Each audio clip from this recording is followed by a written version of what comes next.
Hey Math 186 friends, welcome to section 11.3 geometric sequences. Last section 11.2 we talked about arithmetic sequences. An arithmetic sequence is when one term of the sequence is obtained from the previous one by adding the same constant. This time, instead of adding the same constant to get from one term to the next, we're going to multiply by a constant. So a geometric sequence is a sequence of numbers such that each term after the first is found by multiplying the previous term by a fixed non-zero constant. This fixed non-zero constant is called the common ratio.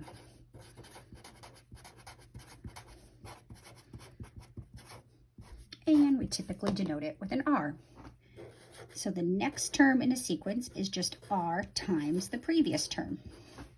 We call it the common ratio because if you solve for R, it is just the next term over the previous term, and that stays constant.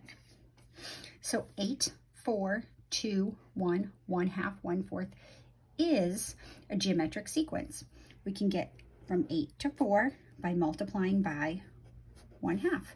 We can get from 4 to 2 by multiplying by 1/2. Likewise, we keep this set. We see that this pattern repeats and repeats. So 2 times a half is 1, 1 times a half is a half times a half is a fourth, and so on and so on. So this is a geometric sequence. We call the common ratio to be 1/2. R is 1/2. So notice the common ratio is 1/2 because if we take the second term and divide it by the first, we get 1/2. If we take the third term and divide it by the second, we get 1/2. If we take the fourth term and divide it by the previous term, the third term, whoops, the fourth term would be, oh my gosh, I'm losing my mind. The fourth term, that would be 1 divided by 2, and that equals 1/2, so forth and so on.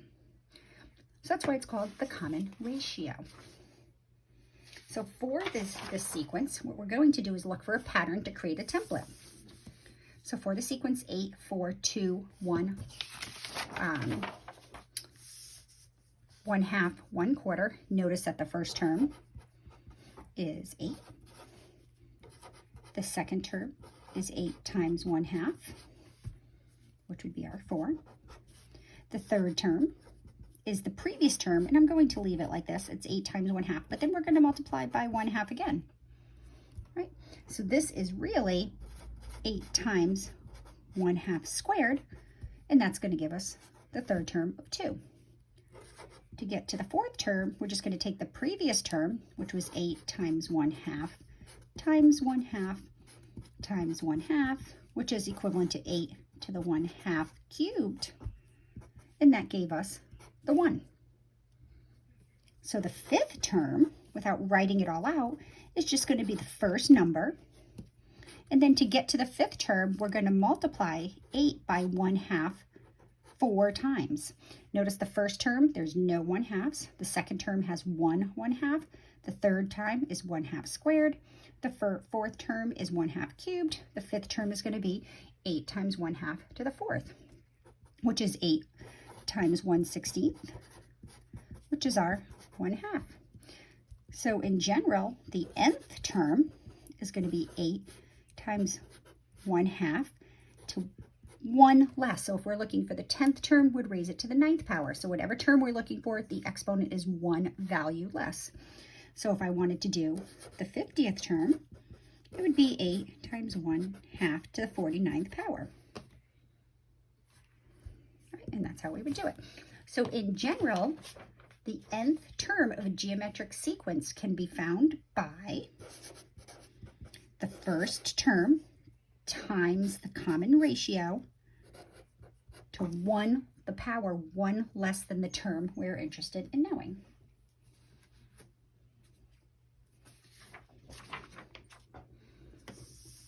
So let's look at this. Given the sequence 4, -8, 16, -32, 64, so forth and so on, find the 10th term of the sequence and the 20th term. Well, let's think about it. To go from 4, I'm going to find my common ratio. I'm going to do -8 divided by 4. So it's the next term divided by the previous. So according to the first two terms, the common ratio should be -2. And does that continue to work? Let's do 16 divided by 8 is -2. Negative 32 divided by 16 is negative 2. 64 divided by 32 is negative 2, so the pattern holds.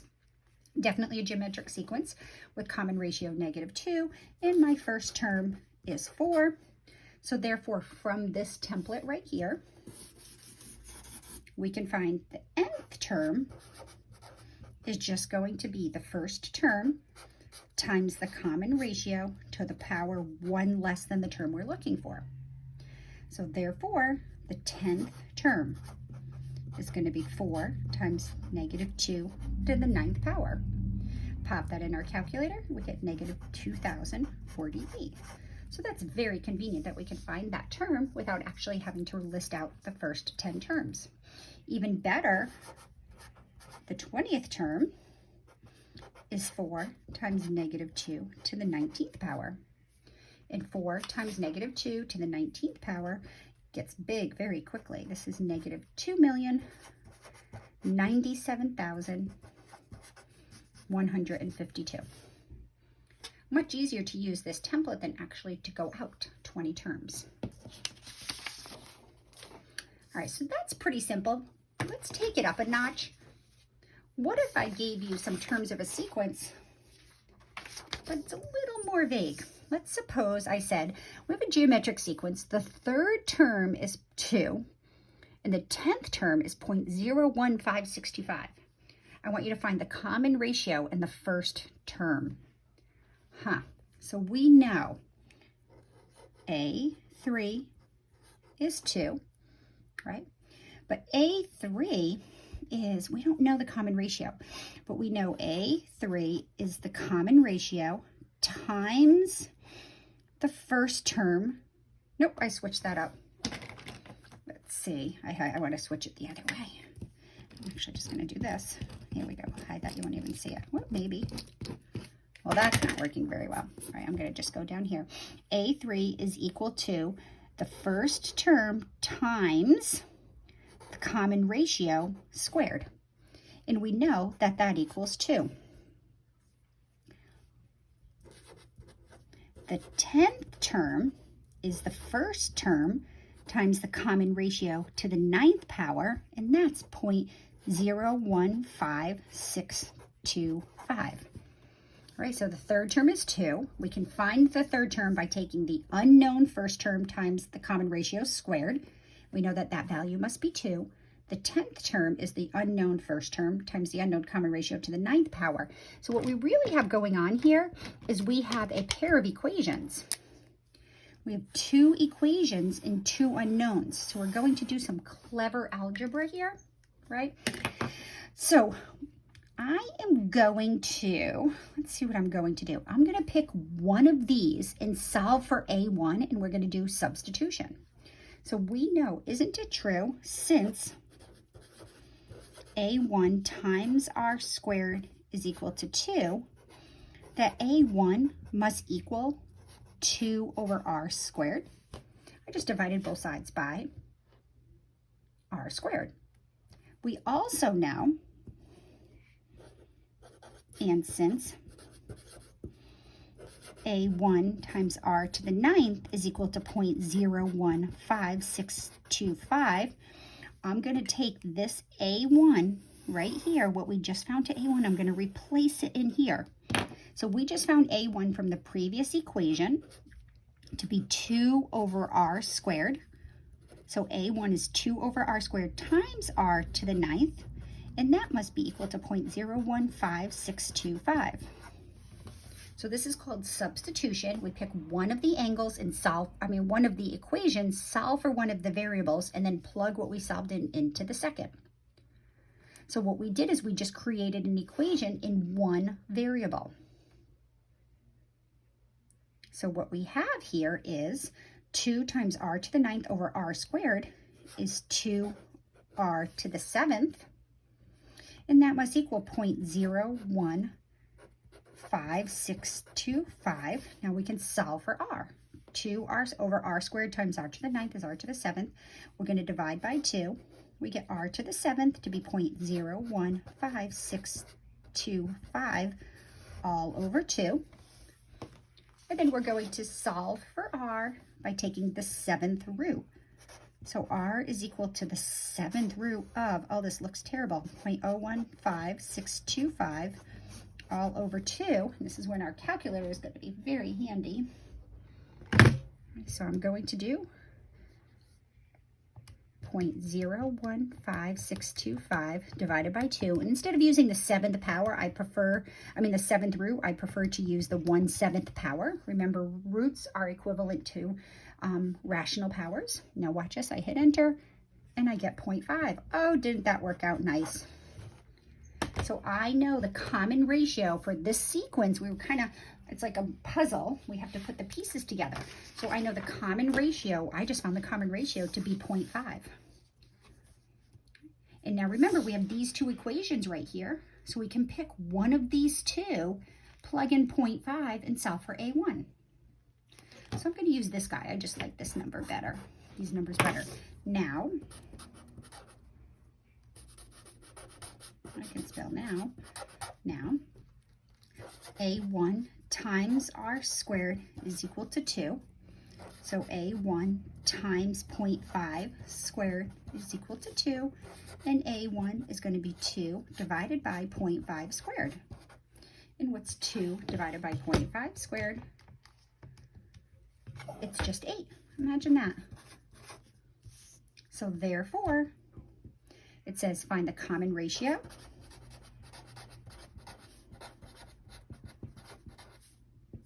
R equals 8. And the first term, no, sorry, I'm really messing this up.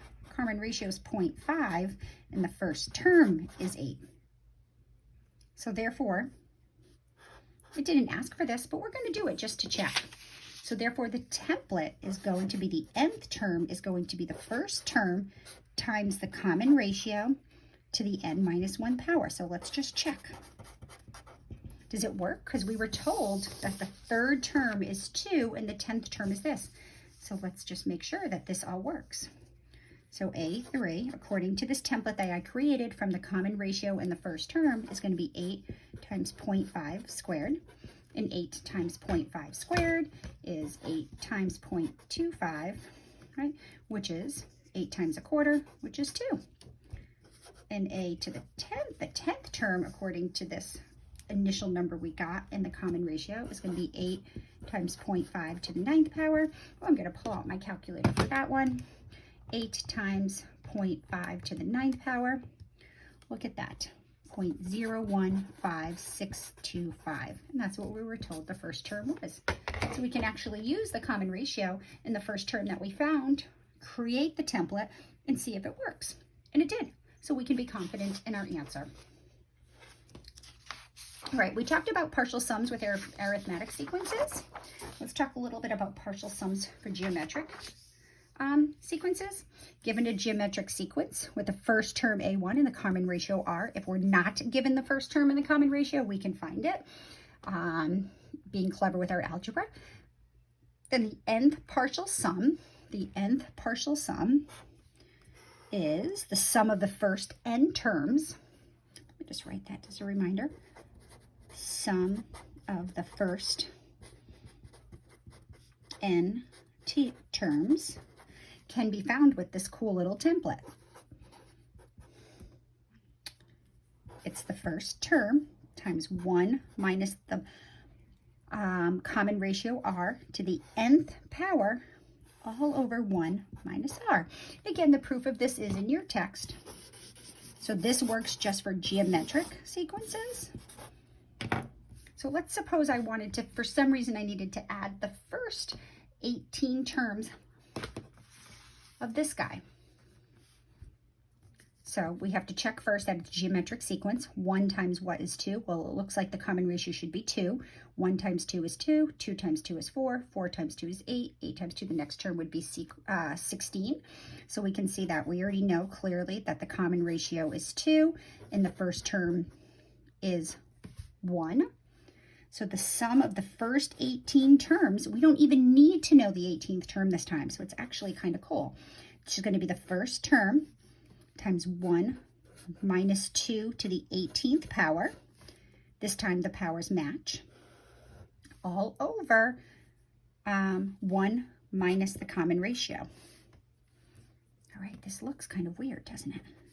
Well, 1 minus 2 to the 18th, well, 2 to the 18th is 262,144. Let's just check that. 2 to the power 18, yep, 262,144, all over -1, which is negative 262,143, all over -1. And notice the negatives cancel out, and we get 262,143. So if we were actually to list out the first 18 terms and add them all together, it would be 262,143. Let's keep going. Let's try another one. I'll read this template here for us. All right, given the sequence 2, 2/3, 2/9, 2/27, let's find the 5th and the 20th partial sums. So notice to get from 2 to 2/3, looks like we'd multiply by 1/3. 1/3 times 2/3 is times another 1/3. So it looks like the common ratio here, we multiply 2/9 times 1/3, and we're going to get 2/27. So the common ratio is 1/3. The first term is 2, so that's all we need to find the 5th partial sum and the 20th partial sum.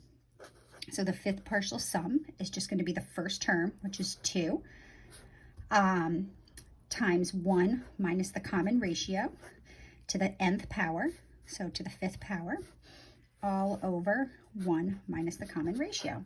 So I'm going to pop this all in my calculator. If I pop it all in my calculator, I'm going to do, now half of the battle is getting it into your calculator correctly, 2 parentheses 1 minus, I'm going to put the whole 1 divided by 3 in its own set of parentheses right there, and I'm going to raise that to the 5th power, and I'm going to close that parenthesis. I'm just going to do the numerator first, and I'm going to hit enter, and then I'm going to divide that by 1 minus 1/3. So 1 minus 1 divided by 3. Now practice getting it in your calculator because half the battle is this. So this is my value. I'm going to do math, enter, enter, and I'm going to write down the exact value. 242 all over 81, which is approximately equal to 2.987654321. All right, so it's exactly this. It's approximately equal to that. Let's find the 20th partial sum. 1 minus 1/3 to the 20th power, all over 1 minus 1/3. Right, so when I do this, I'm going to get, let's see, now this is where it starts getting a little crazy, because I'm going to do, ready?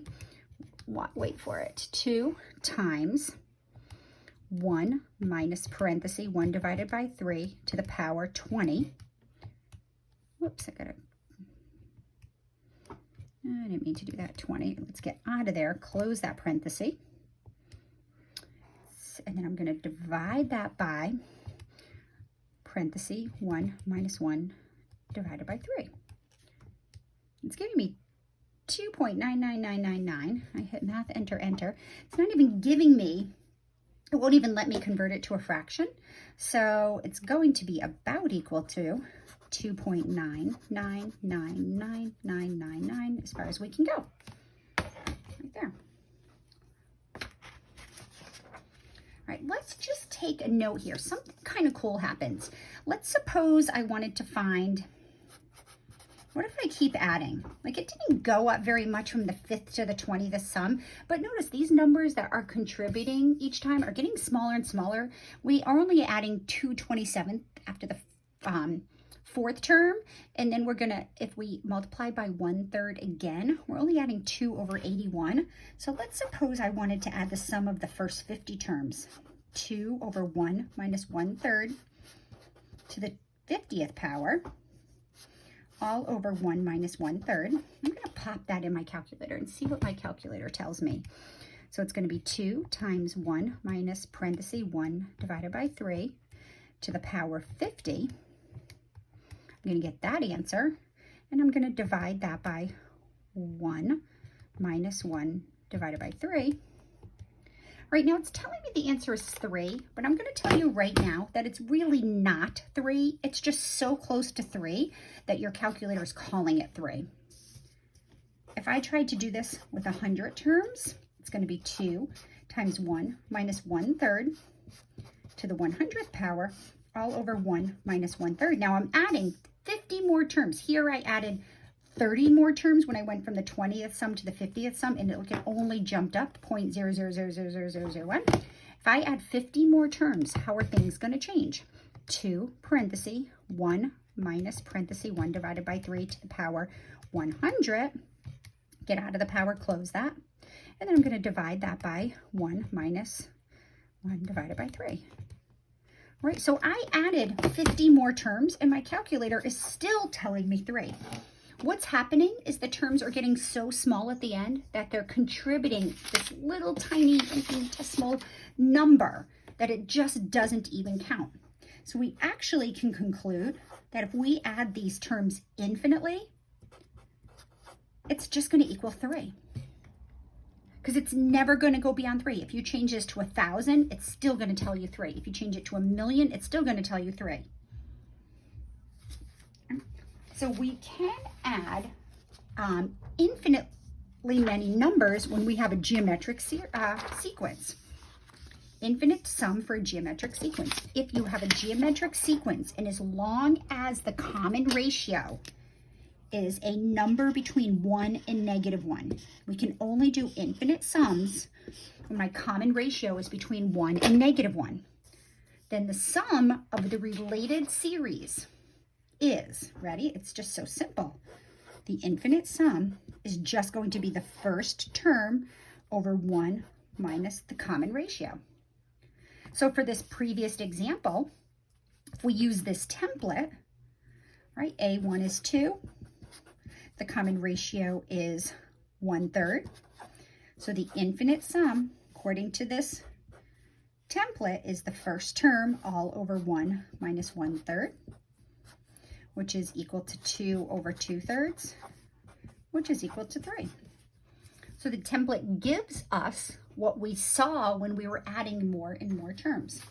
So you might be thinking to yourself, how can I add an infinite collection of positive numbers and never exceed 3? Well, I think this is kind of one of the coolest ways to see this. Let's take a look at the geometric sequence 1/2, 1/4, 1/8, 1/16. Right, so this is a geometric sequence. A1 is 1/2. The common ratio is also 1/2. Right, so if I add all these together, imagine we have this box with side 1 and width 1. Length and side are both 1. If I take, you agree that this area right here is 1/2, right? So that's the first term in my sum. And I'm going to take what's remaining and I'm going to cut that in half. So this is 1/4 of the box. And I'm going to add 1/4 more. So I'm going to add 1/4. So this total area is 3/4. I'm going to take what's remaining of the box and I'm going to cut it in half again. So 1/2 of 1/4 is 1/8. So now I'm adding an 1/8 and I'm going to shade that. Right, haven't filled up the box yet, have I? I'm going to take what's remaining. So take 1/2 of this 1/8, which is 1/16. That's going to be the next term. And if I continue this forever, this would be 1/32. Am I ever going to fill up the box? 1/64, right? So I'm, in theory, never going to fill this box. So eventually it's going to sort of look like it fills in, right? That little white area is going to get smaller and smaller, right? But it's never going to overflow outside of the box. But it's going to sort of eventually fill it in as to what our eyes can see. So the area of this whole box, it's a 1-by-1 box. The area of this whole box is 1. And if we use that template, it says that the infinite sum is equal to the first term over 1 minus r. The first term is 1/2 all over 1 minus 1/2, which is 1/2 over 1/2, which is equal to 1. So here's an infinite collection of positive numbers. They get small enough, quick enough, that the sum will actually eventually level out. Right? Pretty cool. I hope you guys like it, and I will see you later.